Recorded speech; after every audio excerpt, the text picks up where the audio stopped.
لا أقسم بيوم القيامة ولا أقسم بالنفس اللوامة. أيحسب الإنسان أن لن نجمع عظامه بلى قادرين على أن نسوي بنانه بل يريد الإنسان ليفجر أمامه يسأل أيان يوم القيامة.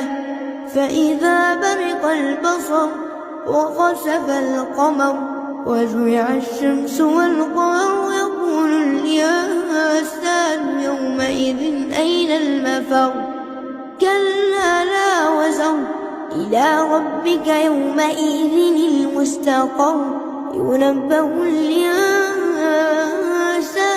يومئذ بما قدم وأخر بل الإنسان على نفسه بصير.